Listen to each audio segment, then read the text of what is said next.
Hello viewers, welcome to my channel Connexivia. So this will be the last lecture for the G plus 3 residential building design.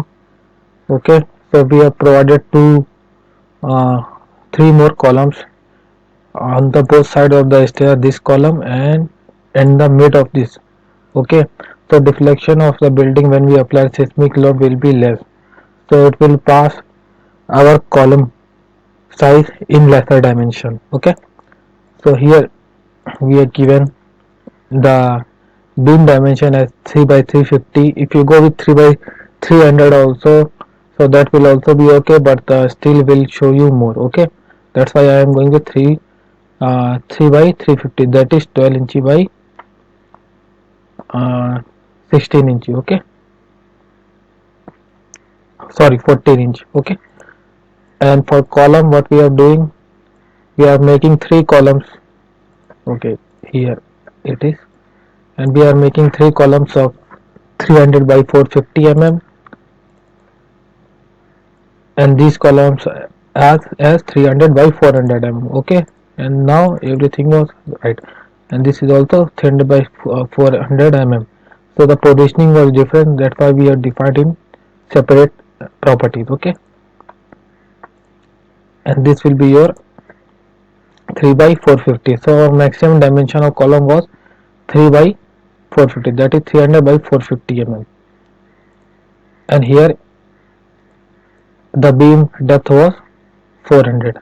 Okay, so all the beam was okay right here, that is 3 by 350, and for the longer span, that is the end span where the room was provided, so the span was 20 feet. So we have provided the size of the beam as 300 by 400, the 300 mm is the width and the depth was 400 mm. Okay, so now we can check our reinforcement, either it was pass or not.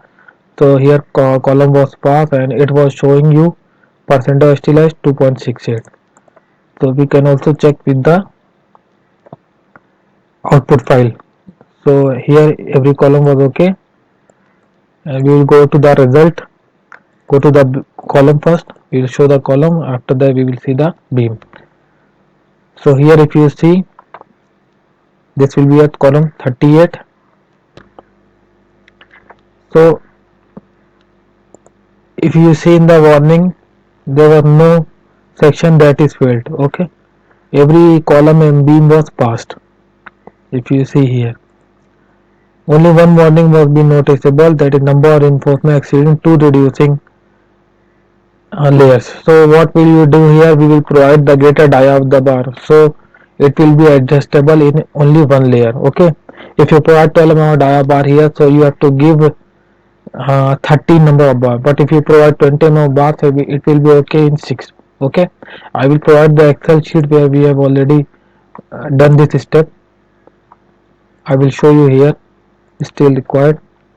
So here you have to just enter the percentage of steel. Okay, so this will be the column, this will be a plinth level, sorry, ground floor level. So concrete, you have to just write this 2.68 and the area of your column.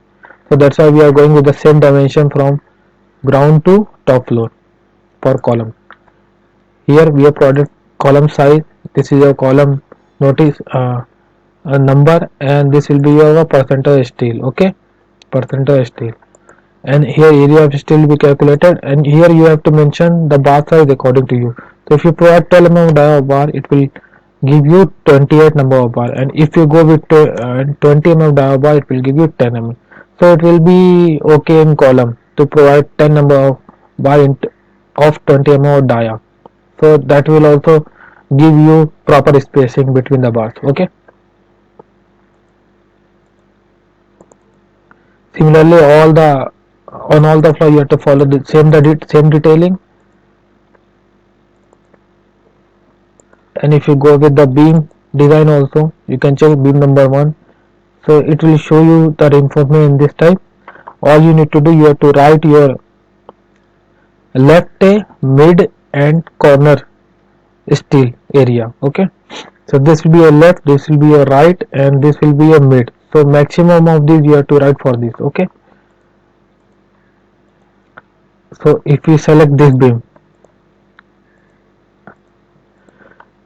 select the first sorry select the ground floor first. Okay, view, view selected object, go to the top. This will be R2. So if you just move the cursor here, so it will show you what is the start and what is the end point of your beam. So green show you the start point and blue show you the end point. Okay, shift E.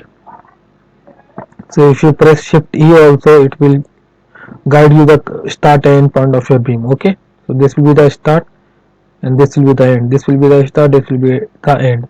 So according to that you can follow the start and end position. Okay, and you have to write according to this. This will be the start, this will be the end, and this will be the mid. Okay, now you can write your beam for different floor here. Here you have to mention the size. So if you are following the different sizes for the same floor, you can go and change the beam or provide the area of beam here directly. Okay, if you are following the same, you have to just give the dimension of your beam here, it will change the area here. Okay, so I am calculating for plinth, you can calculate for the all the floor in the same manner. So this will be the die that I am going to use. So it is 16 I am going to use. So beam number 1, so left, middle and right. So this will be the top area of reinforcement. Left, middle, this will be a top, so left, these 3 will be the middle, so maximum of 3 we have to take, and this will be the right. Okay, similarly it will show you the number of bars in left, middle and right. Okay, and for the bottom also you have to provide the area of bar from here, and here also it will show you the bar, but the bar it will showing according to the value that you inserted during the design of the concrete. Okay, so it will show you the 12 mm dia bar. If you fix the dia of the bar, that will show you the according to that, but if it is not able to accommodate that bar, that will show you the failure of the beam. So that was not properly correct. You can go with the two number of ball also, either you are using 16 or 12.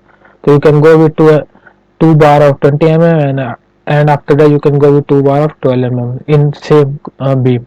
And if you follow the 12 mm, so you have to provide the 8 number of bars. So that was the problem. Here it was showing 11 number of bar of 12 at the corner, so that was not practically possible. Okay, so that's why I increased the bar size. So I am providing 16 mm. You can also increase up to 20 mm, and here the bar size will be given. So at the mid you have to provide 4 number of bar of 16 mm dia, similarly in the left and similarly in the right also. Okay, all you need to do, you have to check your start and end position. Okay, so for plinth I have calculated. Similarly you can just copy this excel to another uh, sheet and just follow the same procedure for the next floor also. Okay, I will provide this excel sheet and the copy of our stat file in the description. You can download it. So this is how you can easily design your residential building. And if the percentage here was showing was not been, or if are looking like a little bit higher value, so you can decrease by going to load analysis. If you see here, so we have provided the combinations for maximum also, that is 1.5.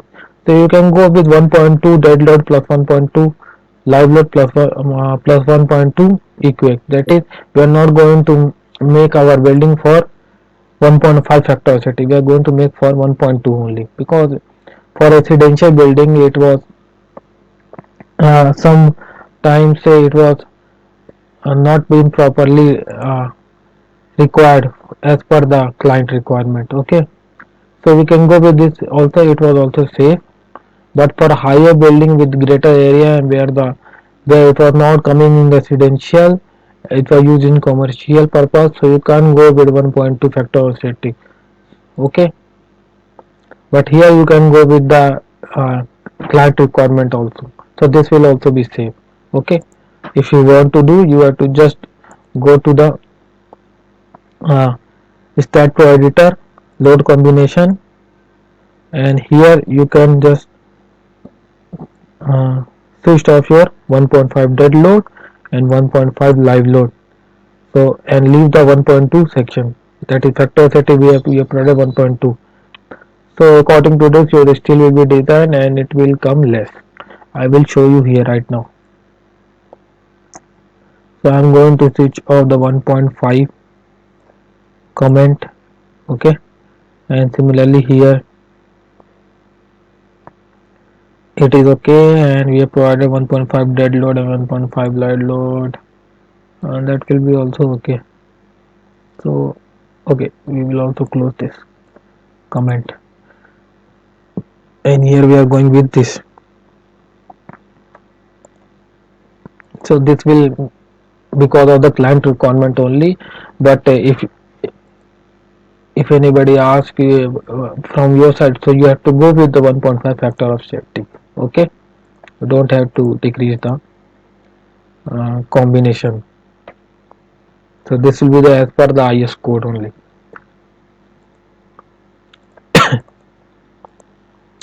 See, it will showing you right now 1.88, before that was showing you 2.68.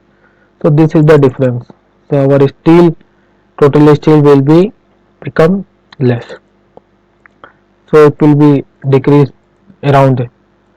If you check in calculation, it will be, first it was coming around 2.9, okay, 29 quintal, okay. So it will be decreased around 2.3, okay. If you will check, you can calculate here. So here we have calculated for our all the load conditions. So our column will be coming as, column reinforcement will be coming around 29 quintal, that is 2.9 ton. And if you will follow the 1.2 factor assertive, so it will become around 2.1 to 2.2 quintal, or so 20 quintal, okay. So there was a difference if you want to do as per the client requirement, but in the as per the structure engineer you don't allow to do this, okay. But in some cases you can go with this also. I'm going to again uncomment it and apply in our structure.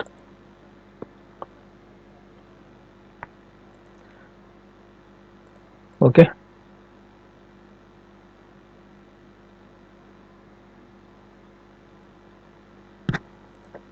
this will be okay, and here it is 2.68. See, so this is the difference. You can go with this type also. And we have made one more change here. We have provided a cantilever, okay. This is the balcony, so we have also added this at the at the front of our home. So this will be the balcony. So if you check with the 3D, okay, so we have added this balcony here. So we have given this beam dimension as as according to the thickness of our slab only, okay. So if you don't want to provide the beam in this, that will be okay, just directly go with the slab. It will be around 5 feet, and according to that you have to design the slab. So if you haven't seen my slab design video, I will provide the link in the description. You can go and check. I will given the Excel sheet also for this, okay. So I hope you will understand clearly. So if you like this video, please subscribe to my channel. Thank you.